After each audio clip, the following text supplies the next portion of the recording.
I'm ready, baby. Okay, that's great. Well, thank you so much for joining me here at Rock Allegiance. Like, we're super excited to talk about your upcoming new side project. Well, thank you. I know we're here to see Skillet today. Woo! But It's busy. yeah. How are you keeping it all straight? Oh my gosh, yeah, it's crazy time. It's an exciting time. We actually did 3 records all at once. Our drummer Jen has a side project that we only just released this year called Ledger. We worked on Ledger, the new Skillet album, and Fight the Fury all at the same time because I wasn't sure what was going to come out when, and we were kind of like waiting for the right time. So when we released that Ledger project, it kind of pushed Skillet back a little bit. Yeah. And I said, you know what? I want to release this Fight the Fury project. I've been writing it for about 2 years. And I had it recorded about a year ago is when I finished recording it. Was it hard to sit on it for that long and go, oh my god, I just want to get this I was stuff like, out I here? don't know if anybody's ever going to hear these songs. It was kind of like that because you don't want to release it right on top of Skillet, and one would, or they cannibalize each other, or nobody ever hears of Fight the Fury. So it was hard to sit on it because I was having so much fun doing it, and I was thinking, I think people would like this. This is cool. So it's all working out. Well, I mean, I know Skillet has some of their heavier elements, but this project is going to be a lot heavier than that. Is that what I'm gathering from it? Like, That, it's funny because, it's all subjective, I was amazed to hear, one of my friends from Korn, he's like, this is really heavy. And then I've heard other people like, this isn't any heavier than Skillet. And I'm like, I think it's quite a bit. But it might just be that it's, like you said, Skillet does some heavy stuff. It's just that with Skillet, you have a lot of other elements to proceed with. So we have a lot of pop in our songwriting, a lot of electronic elements in Skillet that I would call very modern and even some urban on the electronic side. So when you put all those things together, and of course Jen sings sometimes, that brings a little bit more of a dynamic, and this is really less dynamic. It's more just the metal side, and the scream, there's a bit more screaming in it. is it therapeutic for you to get that out? It's like, you didn't want me screaming on the last record, watch this. No, it is a little like that. And for me, it's really fun because I don't have to, one of the songs has 3 guitar solos in it, Like when I was growing up, that was awesome. The more solos, the better. Like Scorpions. Yeah. Scorpions would start with a solo, and then there's one in between the chorus and the second verse, and then you have your big solo, and then you have the one at the end. The more merrier, and that's not as accepted these days. So being able to go, man, I think I want a harmony guitar solo here, and not have anybody say no is good feeling. That's gotta give you freedom.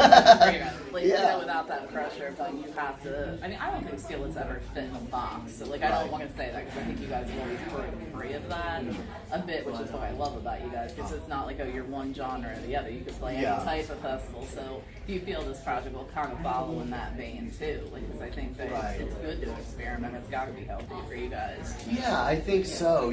I think it obviously isn't as broad as Skillet, and so it's going to be more niche. But I think within that, it suits a particular format a bit better, and it's a little angrier. And some of our Skillet fans have been kind of like, "This is too dark." Yeah, I was gonna say, what are the panheads saying that? I love that there's a group name for the panheads. I know. Yeah. I hope that they dig it. Yeah. But there certainly is a group that's like, this is a little too much because it is aggressive and it's a little angry. That's great. So, when is the release date? 3 weeks from now, October 26th. Yeah, we've of course released one song that's on YouTube, and we have a video for it that we've made that will be coming out soon. And then, October 26th. Oh my gosh, it's 5 songs. So excited, 5 songs. though. Thank you. Do you think there's more pressure now though for fans to have to stay on the road? That the fans, as soon as you drop something, they're hungry for something else, immediately. Yeah. Because even if they haven't seen you live, they may have seen you perform live on Facebook and Instagram and YouTube. People come to the show and they film and they put. So people kind of feel like they've seen it live. I mean, nothing will ever take the place of a live experience, but the familiarity.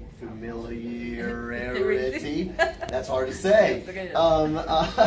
So there is a little bit of that, and the touring thing certainly is something you have to do, or you can't build a fan base without it. Absolutely. So we work with musicmayhem.com. Is there going to be a favorite moment of mayhem that you can think of throughout touring that stands out in your mind? Oh man, you know, this is probably lame, but there's a nostalgia to it. You know, we had the opportunity to play with Iron Maiden in Europe a couple summers ago, and that was like the coolest thing I've ever done.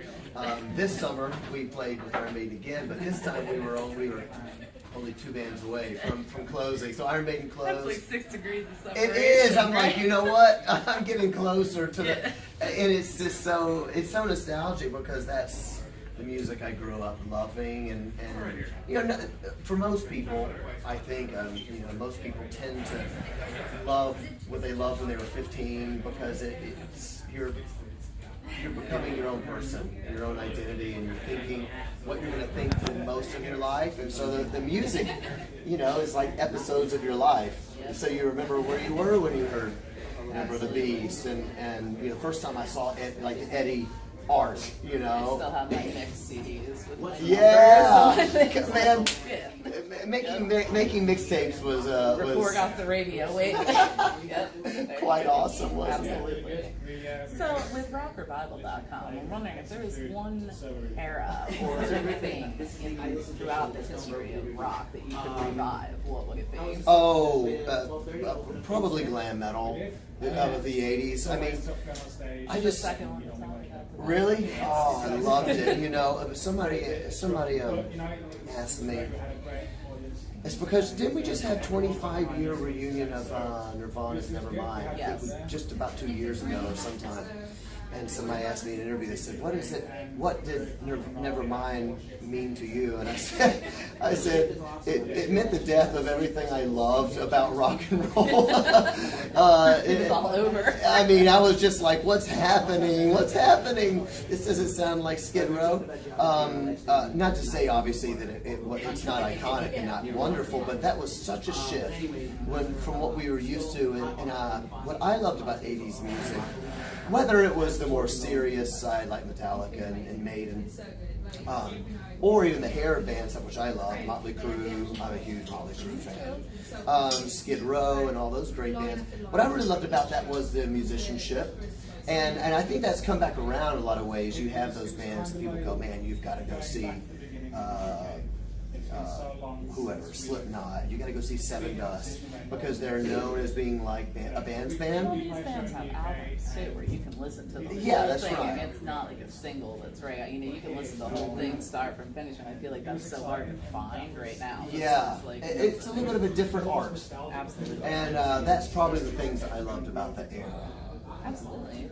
So I work with ageisnerd.com as well. So Oh, yeah. I was wondering if there's something that you like to nerd out about that we'd Oh, be yeah. surprised to know. Oh yeah. I've got tons. Do we have a couple hours? Yeah, maybe I'll show you. Okay. I'll show you instead of tell you because it's Okay. easier.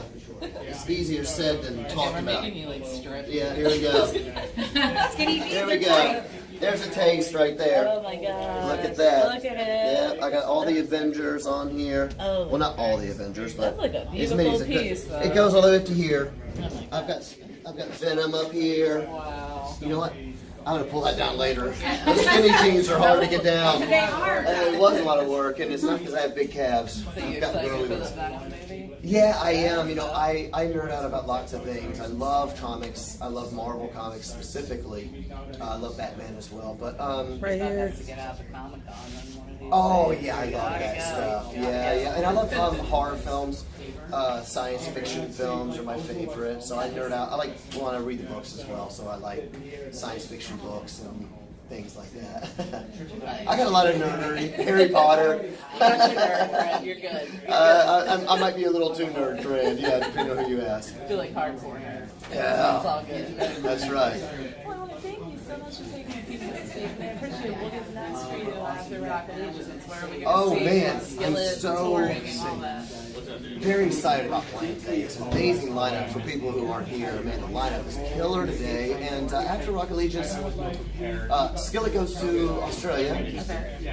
We're touring Australia, and then after that, Fight the Fury. We do our very first show and very first tour we've ever done in Russia. So we're starting in Russia, so that'll be cool. And then I hope that Fight the Fury is in America next year. Great. So check out both of the bands. Well, thank you so much. Sure.